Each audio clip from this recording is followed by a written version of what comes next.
The following evening, Chuzon-Fur approached Wansfeld's cottage once more. He had spent most of the day patrolling the lands of the Sept on the orders of Kotsof Rot, the grizzled veteran whose duty it was to oversee the safety of the Sept and to make sure the pups didn't get into trouble. Even so, the previous night's stories had occupied his mind, and by the time they had finished, he'd gotten yelled at on 3 separate occasions for losing himself to his thoughts. Wansfeld sat where she had been the previous night, tending to the fire, sipping something steaming from an old battered cup as he approached. She eyed his face for a moment, but said nothing, her lips hovering over the cup as she blew on its content. Finally, Chuzon-Fur decided to speak up. Elder, he began, his mouth uncomfortably dry. I've been thinking about what you said yesterday. It feels like at times you were almost unnecessarily harsh on our ancestors, on our tribe, and I... She held up a hand to silence him, and there was a glint of something in her eyes. You guessed correctly, young chosen of Fenris, she hummed at him. But to call it unnecessary... Well, tonight perhaps you may come to see why I hold such resentment to our ancestors, to our tribe, even tonight. She scoffed and threw the rest of her drink into the flames. You will judge my contempt only when you know on what it is founded. Now, where were we last night? You were to tell me about our tribe's involvement with the humans. Ah, yes, of course. Now, mind you, many of our tribe will speak at great lengths about Odin, Loki, and the king of the Jotuns, Utgard-Loki. But as far as I am concerned, you will pick that up along the way. Odin, or Wotan, or what have you, is considered one of our oldest enemies, and there's no need for me to waste any more air speaking about him. Chuzon-Fur looked like he was about to argue when she cut him off. If you really want to learn that story, remind me to get you in touch with another of our tribe once we are done. He loves telling the story of the fall of Heimdall. You'd think with the way he tells it, we never actually lost. Well, I will instead speak of the Romans, first of all. One can say that this was the first time we came in conflict with the other tribes because of their and our involvement with humans. The Silverfangs and the Glasswalkers, well, warders of men as they were known then, had both gotten cozy with the people of the Italian peninsula, and when it came time to expand the empire, they gladly helped. Yeah, in hindsight, I'm sure they regret it, although you will more likely hear a Glasswalker say so than one of the Silverfangs. The expansionism of the Romans caused great damage to our kind, and many say that the Romans' obsession with money and politics and power left a mark on humanity that is still causing us no end of trouble. Well, I'm sure some other historic civilization will disagree with that notion, but it's not for nothing that roads, towns, and castles are where they are these days. Well, in Europe at least. The Romans knew how to wage war, and they did it against us as well. Of course, we fought back, and our kinfolk took great pleasure in sacking Rome, stealing what was rightfully ours, and a bit more to boot, and this kind of back and forth went on for quite some time. One part of our tribe, the Cherusci, were actually convinced to fight for the Romans, but a great leader of the Get, Hermann Forerunner, set them straight, and began the great Germanic revolt. I'm not sure if you're much of a historian, but to the Romans Hermann Forerunner was known as Arminius.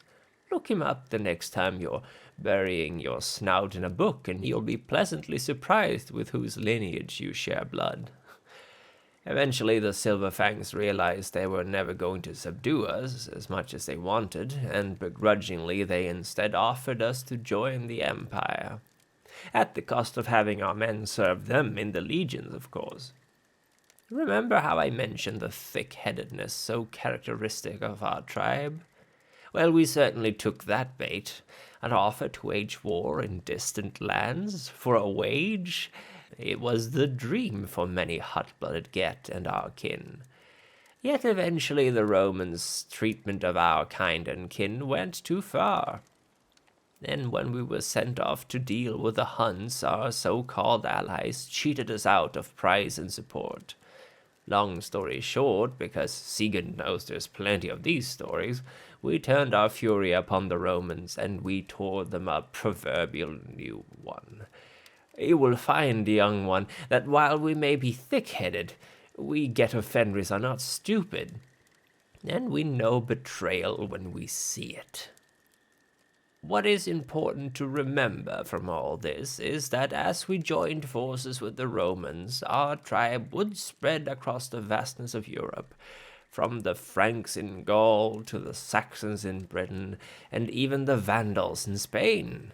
Wherever these so-called barbarians went, our tribe tagged along, making sure no little Get of Fenrises were brought into this world. Incidentally, I have heard tales of us working together with the Silent Striders even to settle along the coast of the African continent, causing the Romans no amount of headache. But if we did, we didn't stay. And I don't blame our ancestors for that one. Our fur is a little too thick for the heat of those latitudes. You mentioned Britain? Chuzonfur began, and once Fell let out another long sigh. If you ask Oscaldi, they will tell you long stories of how our tribe and our kinfolk came to the shores of those islands, wishing only to settle in peace and to protect the sacred cairns from outsiders.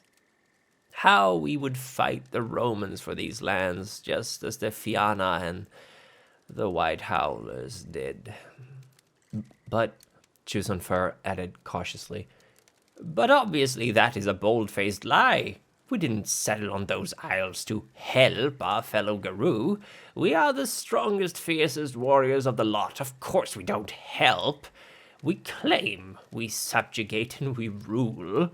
Somehow this mindset didn't sit well with the Fianna. I can't imagine why. And there was little love between our people for a very long time. In fact, even today, the Gaelic people aren't particularly fond of the Anglo-Saxons, no? Well, maybe I'm getting all that wrong. I never did pay much attention to those affairs, unfortunately.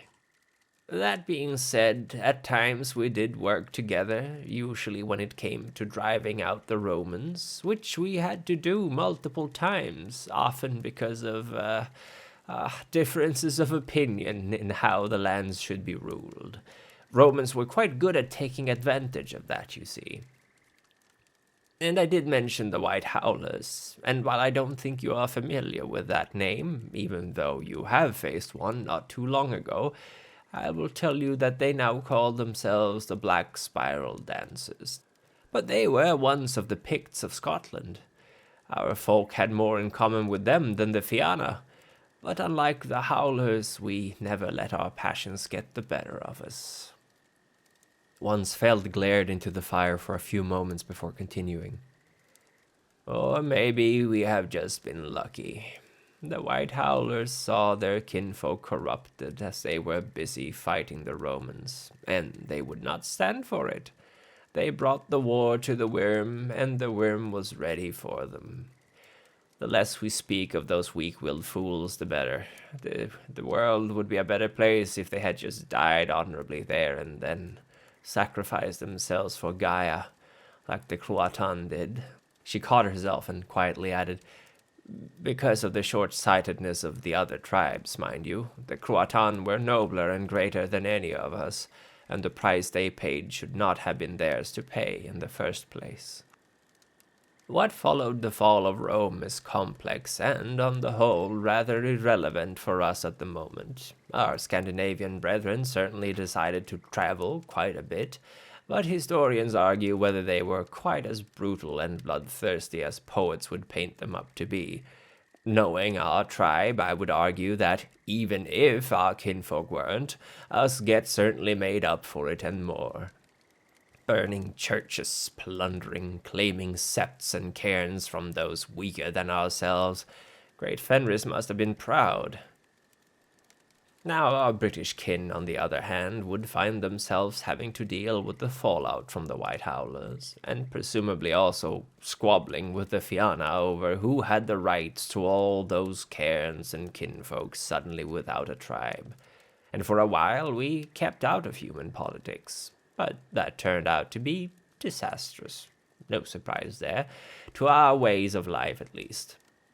When Christianity expanded, many of our tribe disliked the ideals and virtues this new church represented, but despite countless raids, bloody attacks, and desperate attempts to stave off this new faith, the old ways would rapidly fall out of fashion, even eventually in Scandinavia.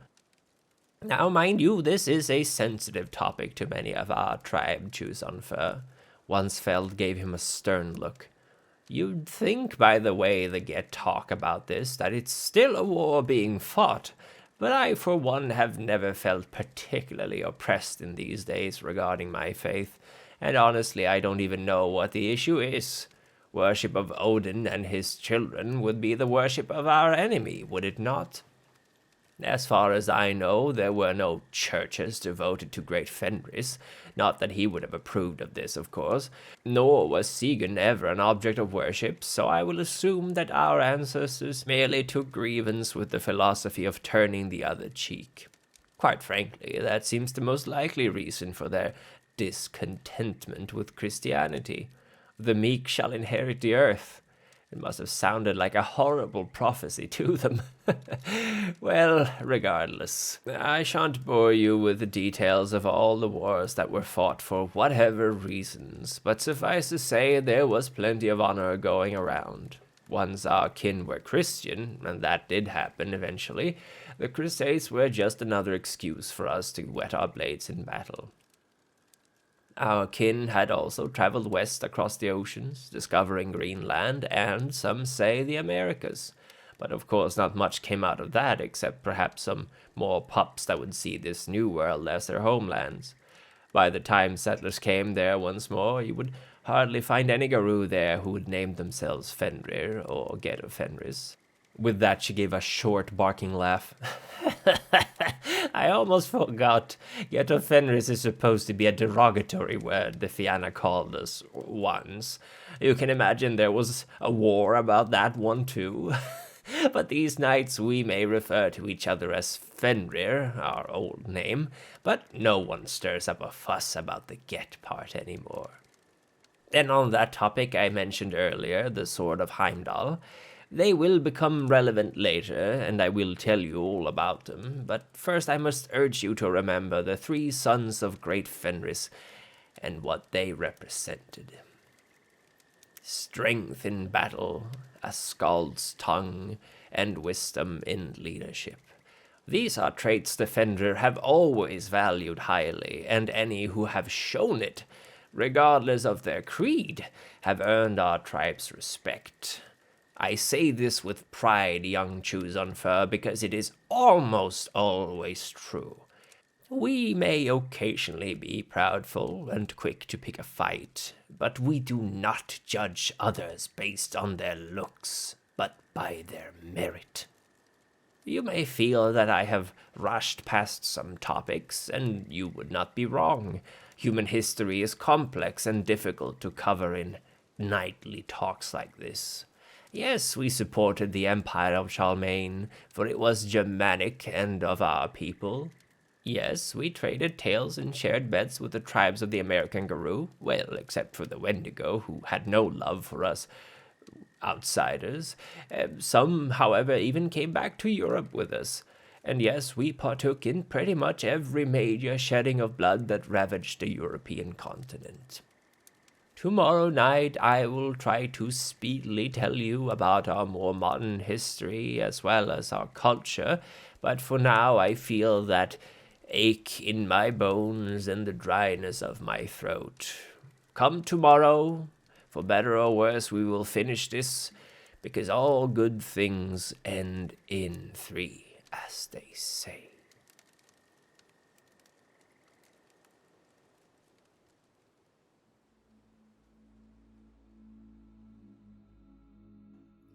The 5 grandchildren of Cain wait patiently for the time of judgment to arise.